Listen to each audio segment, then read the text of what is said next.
instructor for Humanities 115 this term, fall of 2025, and we have a wild ride ahead. We have a lot of um, writing to do, reading to do, all that kind of fun stuff. I'm going to walk through the syllabus, so if you haven't printed that out yet or you don't have it saved to your device, pause me and go do that and then come back. Okay, so our syllabus is a little long, but I promise you it's all necessary, all helpful, hopefully. I've got a few things, and I say a lot, and I hate it, but here we are. There we go. Our class is Critical Thinking, Humanities 115. We are in the Department of English, Humanities, and World Languages. And like I said, my name is Sandy Oliver. I am, this is my 31st year teaching. Not here at JCC, it's only, I guess this is my 12th. So anyway, excuse me, we're gonna walk through this like normal. Pretend you're in class for the first day, take some notes, write some stuff down, figure out what questions you have so that you can ask me on email. Okay, this particular course is 100% online. All of our work gets assigned from, explained, and then turned back into Blackboard. But if Blackboard gives you trouble, or you click the button too soon and you can't submit a second time, just send it to me in an email. Okay, so that's an easy. We have an e-text this term, and so you don't have to worry about going to the bookstore and buying a book and all that. It is a little interesting getting to it, so I'm going to go there in just a little bit. But if you have not looked at our Blackboard course yet, I encourage you to do that as soon as possible, so that you can see all the stuff we have and see how it's laid out and be a little less anxious about all of that. I try to make things as simple as possible, but if it's something doesn't make sense to you or you can't find something, again, just shoot me an email. I'm more than happy to help. Your book is The Power of Critical Thinking, the 8th edition. Please make sure that when you try to get to the book that you go to our Blackboard class first and click on the e-text and resources link on the left-hand side of the page, and then you'll see Bibliu. Okay, click on Bibliu and then click on our book and give it a heart. That way it puts it to the top of the list. You can do that with your other classes as well, so you'll have a little library book set there, and that way you can get to it easily. If you try to go through the link on the portal guard, like when you first sign into things, it's going to ask you for all kinds of things you don't need. So just go to our class, go through that way. Every time makes it so much easier. Our course is the use of critical thinking skills in the context of human conflict. So we're trying to figure out how best to get our point across to people who don't want to hear us, to listen to people we don't want to listen to, and how to basically bring peace to the situation. So it's a lot, but we'll get there. In this course, you're going to have work to do, of course. Every week we will do a discussion board. We'll probably have some sort of quote to answer, think about, help each other out with. And then we also have other homework, chapter exercises, drafts of papers, reflections, that kind of stuff. And so that's 20% of your grade. What I call reading logs, which are really just your notes and understanding of the chapters, are 10% overall. There will be 20 of those. Even though our book only has 13 chapters, there are a few chapters that I break down into smaller chunks because they're either really long, like chapters 2 and 3, or they're really complex, which is chapters 8 and 9. And I'll talk more about those in a little bit. You have 4 exams. There are 4 units in the book, and so I just break them up that way. Except for the last one, the last 2 rather, that technical section, chapters 8 and 9, are deductive reasoning, and so I put those together, and then 10 through 13 are all inductive reasoning, so I put those together. But anyway, 4 exams, 10% each for those, 3 papers, 10% each for those, and I'm going to spend some time in a little bit here talking about the papers and the tests and stuff. So remember that Blackboard keeps a running total for your grade. It's under the current grade, current BB grade, big B, little b, Blackboard grade, in the My Grades section. And really, it's very close. It won't be exact because their algorithm is interesting. It doesn't count anything. If you haven't turned something in and I haven't put a 0 in yet, it doesn't count it at all. So every once in a while I have to go in and put in zeros so you have a more realistic idea of what you're getting. But again, we'll get there. So we don't use points. We use a weighted system for determining grades because different assignments are weighted heavier. Like your tests and your papers are a percentage on their own, while your homework gets all kind of scrunched together and then it gets a percentage. So it's a little bit weird, but it's okay. If you're caught up with everything, whenever you look at your Blackboard grade, it's really close. It might even be absolutely correct. But the further we get into the semester, the less perfect that number is. So it's correct in as much as you're caught up. If you get behind, the grade shown will be a little more optimistic than you should be. You can always email me for a grade update or ask for the assignment you can still turn in. And I'll get to the late work stuff here in a little bit. So it's okay. JCC uses a 10-point scale. And we start with the O's and go to the 9.99s. I do round things up as we go along, and so I don't round things at the end. So if you end up with an 89 point something, it's still a B. Okay, push, get that A. I make every effort to post grades for all on-time assignments within a week. That usually means that I grade a little bit every day, and that tends to keep things up nicely. And then I take Sundays off because that's my holy day, and I don't do anything then. So Mondays I try to catch everything up, including the previous week's discussion board, and that'll make a difference when you're doing things. So it's okay.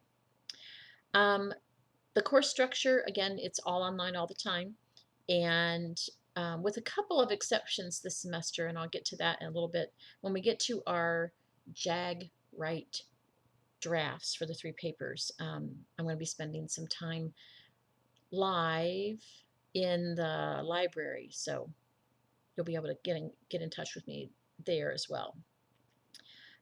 So we have 2 due dates, Tuesdays and Thursdays. I take attendance for those days, and if you have posted at least one of the assignments that are due that day, then you get credit. You get counted present. If you have not, you can earn an absence, and that's problematic. Again, a little bit later, I'll elaborate. To be successful in Humanities 115, read and study the assigned work, watch the videos, work through the exercises and things. And folks who do that tend to do pretty well in the class. There is a lot to do. Some of the stuff you've never seen before in your life. And so we'll slow things down a little bit when we're doing chapters 8 and 9, because again, most people have never done anything like this before. So it's exciting. So AI. AI can be helpful for lots and lots of things, but it can be problematic in education because I want to know what you know. I don't want to know I don't care what the computer knows. So I do not allow you to use an AI for any part of your work for this class. Okay?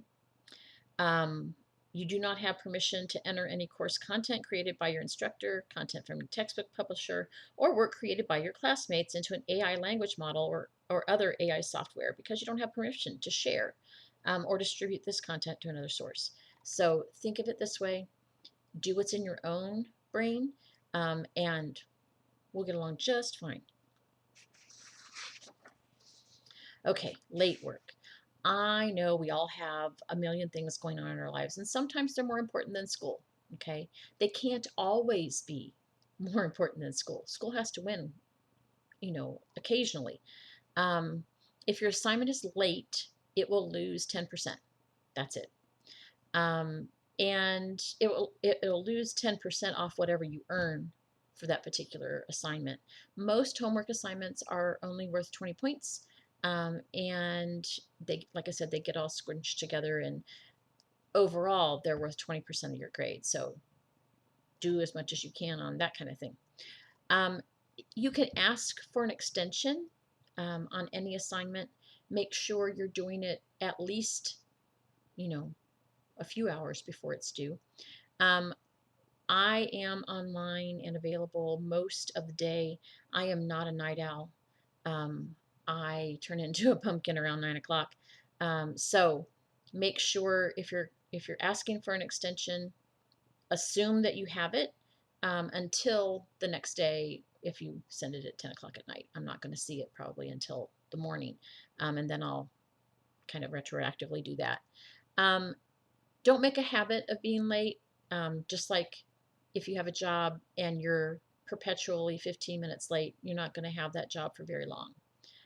Same thing with the class. You're not going to keep your A if you keep turning things in late or keep asking for extensions.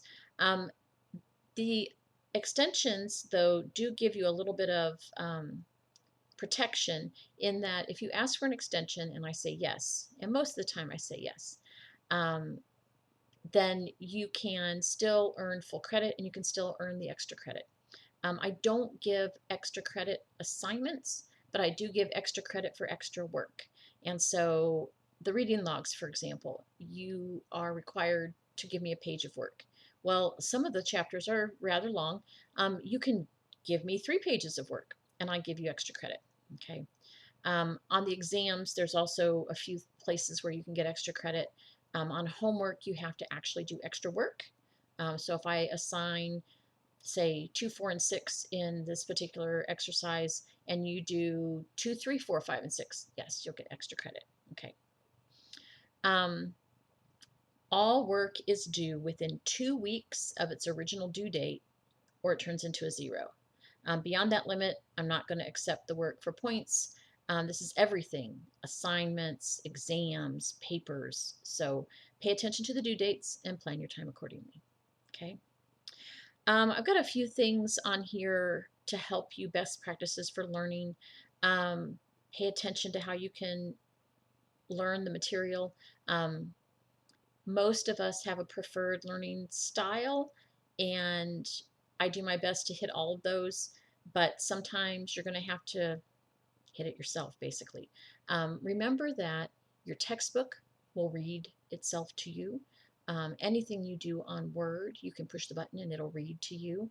And so those of you who are audio learners might take advantage of those things and help yourself out. Most everything else, you have to kind of go with what we do. Please, please, please also contact me, send me an email anytime you have a question about the assignment or whether you're doing it right or whatever. It's okay. I'll give you some pointers and things. I make sure that I put an announcement up on Saturday for the next week's work.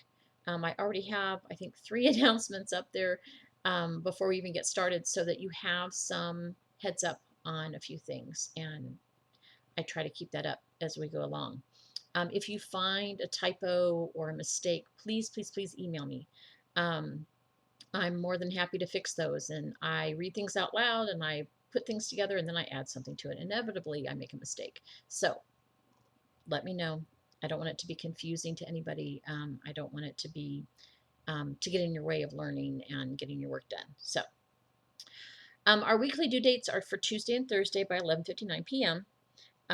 Thursday, because I don't want anybody to think they have to work on their holy day. And here in the United States, we have 3 major religions. Others kind of fall underneath one of those umbrellas, and the holy days are Friday, Saturday, or Sunday. So if you get your work done by Thursday evening, then you're good. Now, if you need to work on the weekends and get most of your work done, then work ahead, not behind.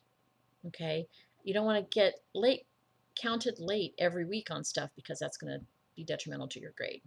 Okay. You need to remember or learn how to save your work as a docx, which is a Microsoft Word um, document. They work the best for the interface with Blackboard. Some things I can't open at all. Like if you have a Chromebook, I can't open a Pages document. I don't have a Chromebook, and Blackboard doesn't support that particular ta-da. Now, if you have things that you're going to handwrite and take a picture of, um, JPG works really well. So does a PDF. The others might work, but we'll find out, right? And I'll let you try that again. We are going to use, you can choose either MLA for your papers or APA for your papers, and you can do one of each. If you're in one of the English classes, if you're in English 111 and you need practice on MLA, by all means, I'll be happy to help. Same thing for English 112, which uses APA, fine, no problem. You can also get tutoring at the Academic Skills Center in the library anytime. Okay, they can help you out. We're going to talk a little bit more about, excuse me, that thing before we get out of here. Okay, since we're online all the time and not meeting in person, our respectful communication is crucial. So please use standard edited English in all your emails. Read them out loud before you hit send. Call me Mrs. Oliver, okay? And put your course and section number in the subject line. Don't just start typing your email, okay? Put that in a body. Say, hey, Mrs. Oliver, this is so-and-so. I have a problem with X. Can you help me out? Thanks. You know, normal stuff, okay? You need to make sure that you address things promptly. If I send you an email for something, I need this from you, or this didn't go through, whatever, please check your email on a regular basis. Please also check the feedback for your assignments, and we'll talk about that in a minute as well. So the more communication we have, the better off we'll be. Okay, just make sure it's respectful. Okay, attendance. I wish I didn't have to take care of this or track this or whatever, but state requires us to do this, so here we are. You all have to be in the class, which means you have to have posted something, preferably the enrollment verification quiz, before Tuesday, August 26th. That's what we call our census date. It means we're 10% into the class, and everybody has to do something at least once. Okay, now that makes you allowed to stay in the class. Attendance otherwise is this other point. So you need to demonstrate active weekly online attendance by submitting at least one academic assignment for each due date. Okay, so we have due dates on Tuesdays and Thursdays. Easiest way to knock that out is the discussion board. I have the discussion board post due on Tuesday and the replies on Thursday. So if you do that, you've got your attendance for the week. Okay, now you will have other assignments to do, and you should do them.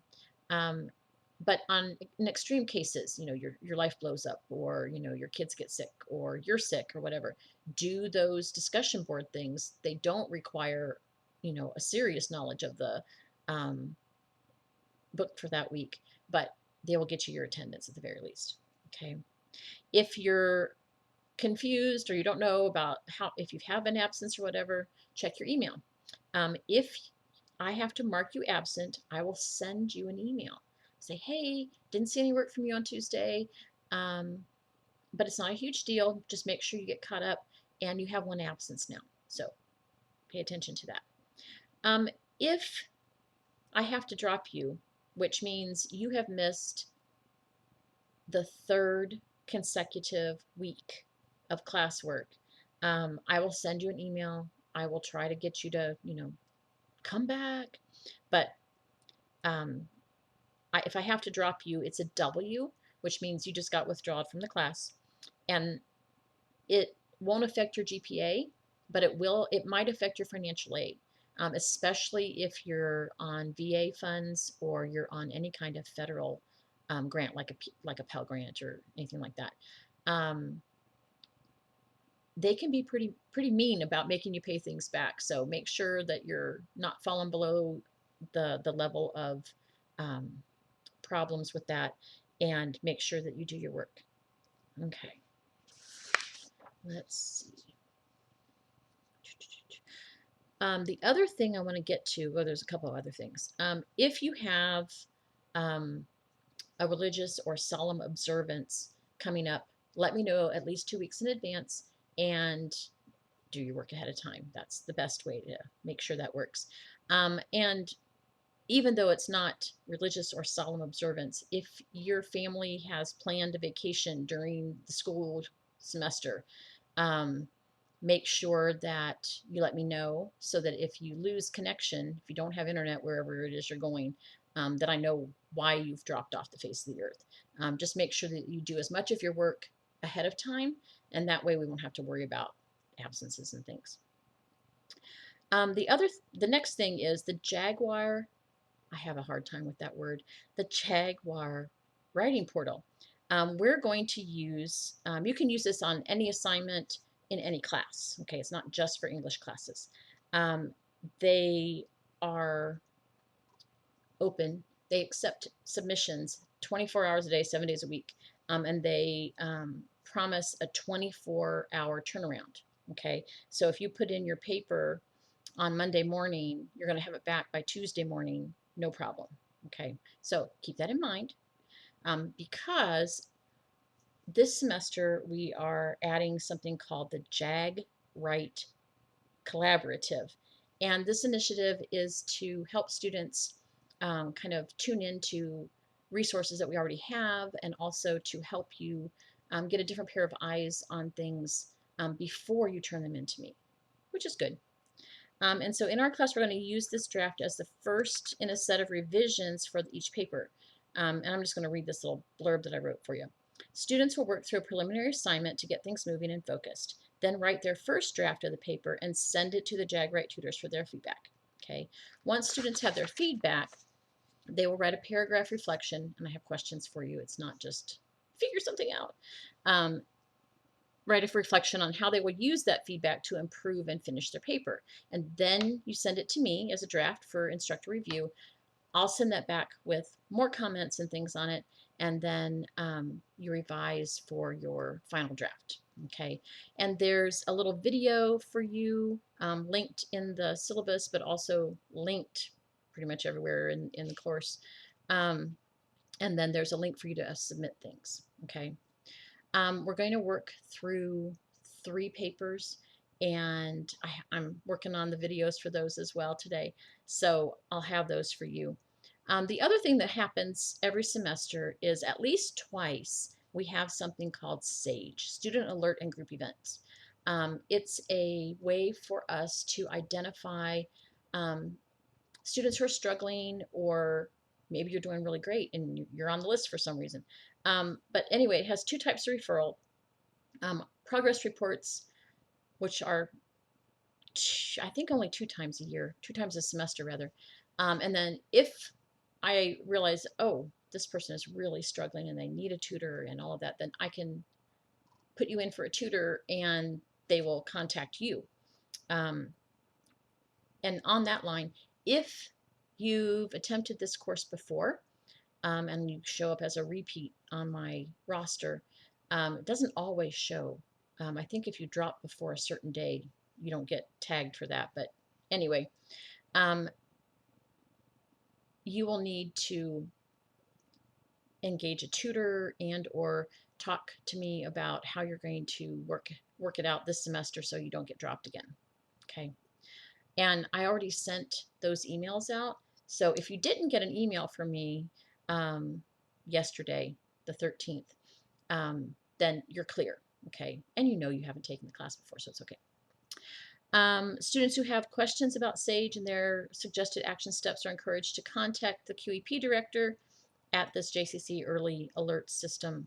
And if you have any concerns about your ability to be successful here at JCC and feel you may need extra support or services, please reach out to your instructor. I know that we have tutors. We also have Dr. Pomeroy, who works with disability support, And really, anybody who has a learning problem or your ADHD or you have high anxiety and all of that, you should go talk to him and see what kinds of accommodations that you're eligible for. Unlike high school, this does not show up on your transcript at all. Nobody will ever know if you had this basically equivalent of an IEP. Doesn't show up on your transcript at all. So get the accommodations that you need to be successful, and we'll all be good. Um, last one, well, not last one, next to last one, the quality enhancement plan. Um, every 5 years, we um, implement another plan to help students be successful in a particular area.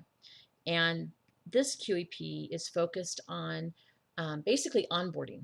Okay, so if you're a new student or if you're a transfer student or if you were a part-time student before and now you're full-time, all those things, the QEP, it's called Pace Yourself. Pace Yourself cultivates student success through initiatives focused on first-year progression and gateway course completion. So if you're not done with all of that, you have extra access. And you can, there's a, on the student page when you come into Blackboard, there's announcements and things and Jagger's Edge newsletter and all that. There is a QR code, little square guy, that will take you to the QEP and let you see what all it includes. Okay, what all could be helpful for you. Okay, last thing. Yay, finally, really last thing. The last page of the syllabus has this thing called student concerns. This is for any time that you feel an instructor has been unfair or in any way kind of disrespectful of you, of your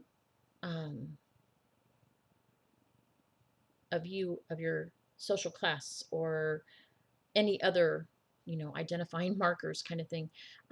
Doesn't happen a whole lot in online courses because we don't talk back and forth.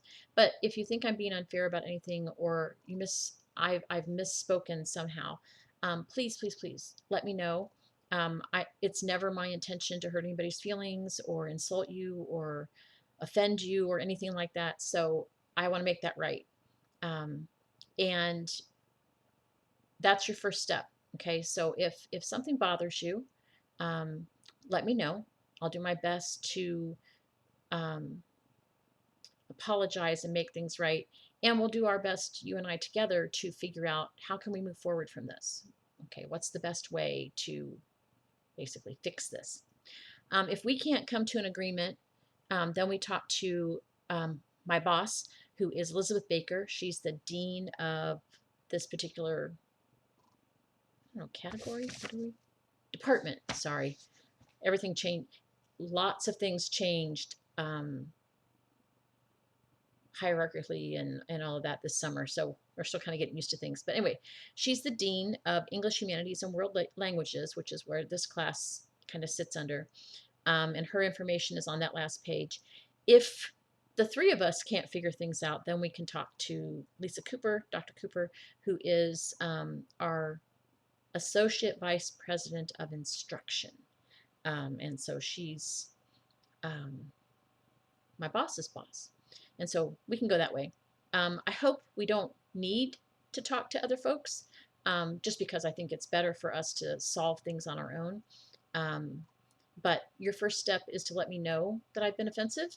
I try really hard not to be, but I can't always predict how things are going to go with students. And so I will always give you the benefit of the doubt. I will ask, hey, did you really mean to say ta-da? Because that would be offensive to this group of people. But do the same thing for me. If I do say something that I shouldn't, that is offensive, let me know, and I'd be more than happy to make amends. That's just kind of how it works for me. Okay, we have technically a 16-week course, but it's spread over 17 weeks. because we have a couple of weeks that are partial. When we have our holidays, Labor Day is the first Monday in September, so September 1st this year. Our um, fall break is Monday and Tuesday of October 13th and 14th. And then Thanksgiving is Wednesday, Thursday, Friday. In November, I think it's the 26th to the 28th. And so having days off kind of neat, neat, neat, neat. So anyway, I just go by the actual calendar weeks. And so this first week is just an intro because it's just a day. It's just Friday, and that's it. And I don't have anything really due for you that day because you're just getting into the class and figuring things out.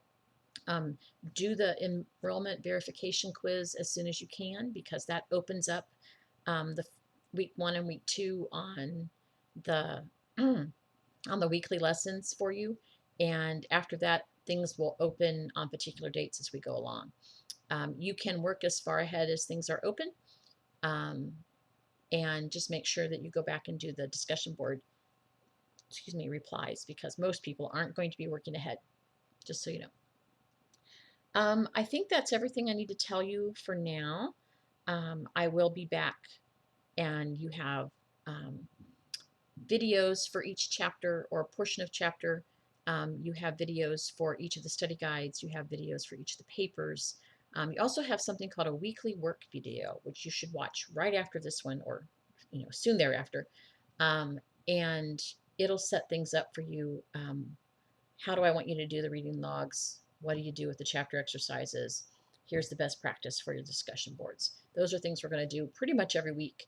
And then we'll have some other fun things to do. So I hope this all made sense for you. I know I talk rather quickly, and you can tell I'm not from around here. Originally, I'm from Ohio, and then I've lived in Alaska and I've lived in Oklahoma. I've been here in North Carolina now for 11 years and a few months. And so it's more and more like home all the time. So let me know if you have questions. I'm happy to help. Get in contact with me through email. Okay. So have a great day. Don't stress too hard about the first days of school. It'll all get better. Okay.